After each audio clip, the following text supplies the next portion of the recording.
శ్రీ గణేశ పురాణము ఉపాసనాఖండము 89వ అధ్యాయము. గణనాథుడు కామునికి వరాలొసకడం. మన్మథుని విన్నపం విన్నాడు వినాయకుడు. మదనా, నీ కోరికలు తీరుతాయి. నువ్వు లక్ష్మీదేవి గర్భవాసంలో జనించి సాంగుడవవుతావు. సర్వమాన్యుడవు, త్రిలోక విజేతవు అవుతావు. పువ్వులు, ఫలములు, లేత చిగుళ్ళు, కామినుల అవయవాలు, చల్లని పిల్లగాలులు, వెన్నెల, చందనము, పద్మాలు, హంసధ్వనులు ఇవన్నీ నిన్ను ఉద్బోధిస్తాయి. ఈ సామగ్రితో నువ్వు ఈశ్వరుని సైతం ఉర్రూతలూగిస్తావు. వీటి దర్శన స్పర్శన మాత్రమే నువ్వు మనస్సులో జనిస్తావు. నీకు లోకంలో మనోభవుడని, స్మృతిభవుడని అన్న నామాలు ప్రసిద్ధమవుతాయి. నువ్వు ఎల్లవేళలా నా మీద భక్తి కలిగి ఉంటావు.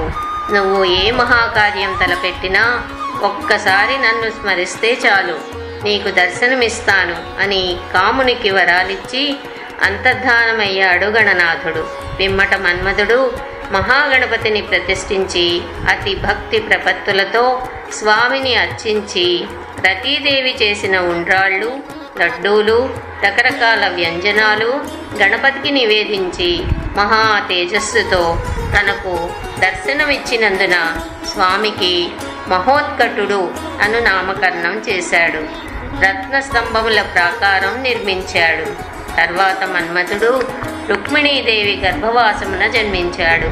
ఆ శిశువును ఒక రాక్షసుడు ఎత్తుకొని పోయి సముద్రంలో పారవేశాడు.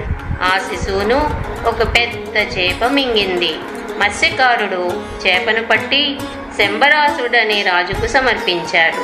రాజు ఆ చేపను తన భార్య మాయావతికి ఇచ్చాడు. చేపను కోయగా దాని కడుపు నుండి బాలుడు బయటపడ్డాడు.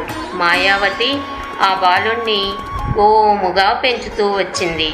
ఒకనాడు నారదుడు అక్కడికి వచ్చి మాయావతితో, అమ్మా, నువ్వు పెంచుకున్న బాలుడు మన్మథుడు సుమా అని చెప్పాడు. మాయావతి మన్మథునకు అనేక మాయాజాలములు నేర్పింది. మాయల్లో మర్మం తెలుసుకున్న మన్మథుడు మాయాజాలంతో శంబరాసుణ్ణి సంహరించాడు. గణేశుని కృప వలన ఆ బాలుడు ఒక్కడైనను అనేక మంది శత్రువులను జయించాడు. బాలుడు ప్రద్యుమ్నుడు అనే పేరు ప్రఖ్యాతి వహించి సారస్వతపురానికి వెళ్ళాడు. గణనాథుని అనుగ్రహం వలన సర్వదేవతామాన్యుడు, త్రిలోక విజేత అయ్యాడు.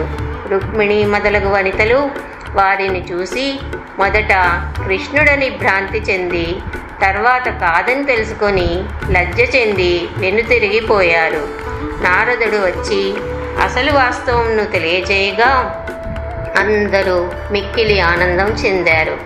ఈ విధంగా జనస్థానమునందు గణేశుడు పంపిన వైనం బ్రహ్మదేవుడు వ్యాసమునీంద్రులకు తెలియచేశాడు. ఆ ప్రదేశంలో రాళ్ళు ఇప్పటికీ మోదకముల వలె కనపడుతూ ఉంటాయి. షడక్షర మహామంత్రంతో శేషుడు గణేశుని ఎలా ఆరాధించాడో అలాగే మన్మథుడు కూడా గణేశుని ఆరాధించి కృతకృత్యుడయ్యాడు. గణేశ వరప్రసాదం చేత కాముడు సశరీరుడై రతీదేవితో సుఖ సంతోషాలతో అలరారుతూ ఉన్నాడు. పిదప వ్యాసుని కోరికపై బ్రహ్మ శేషుని కథ చెప్పడం మొదలుపెట్టాడు. ఒకప్పుడు శంకరుడు గిరిజా సమేతుడై పద్మాకర్ములతోనూ సుందర ఉద్యానవనాలతోనూ శోభిల్లుతున్న కైలాసగిరి శిఖరంపై సుఖాసీనుడై ఉండగా ఆది దంపతుల దర్శనం కొరకు అక్కడకు యక్ష, కిన్నెర, గంధర్వ, అప్సరసలు వచ్చారు. పులితోలిపై కూర్చున్న ఆ పురాణ దంపతులను దర్శించి అప్సరసలు నాట్యమాడారు. గంధర్వులు పార్వతీ పరమేశ్వరులను స్తుతిస్తూ పాటలు పాడారు. నంది, భృంగీసుంతో కూడిన శివుణ్ణి కొందరు మానసికార్చనలు చేశారు. వశిష్ఠ, వామదేవ, జమదగ్ని, అత్రి, కణ్వ, భరద్వాజ, గౌతమాది మునిగణము శంకరుని స్తుతించారు. అలా అందరూ వారి వారి మనస్సులకు తోచిన రీతిగా శంకరుని ఆరాధిస్తూ ఉంటే శేషుడికి అసూయ జనించి తానే 3 లోకాల్లోనూ శ్రేష్ఠుడన్న గర్వం కలిగింది.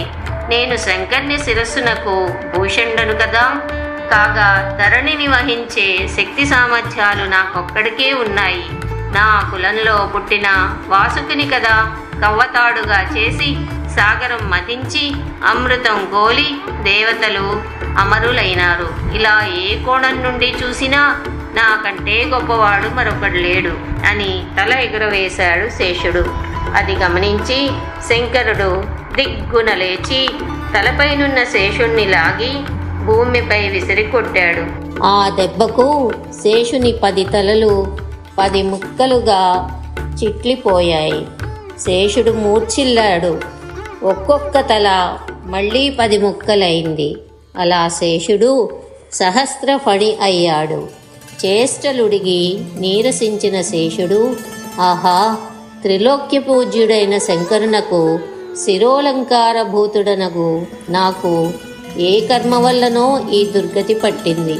రెక్కలు తెగిన పక్షిలాగా పడి ఉన్నాను.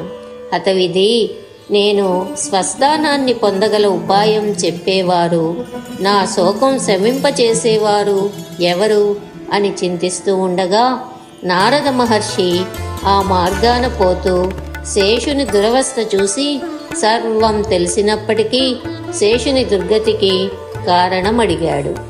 89వ అధ్యాయం సమాప్తం.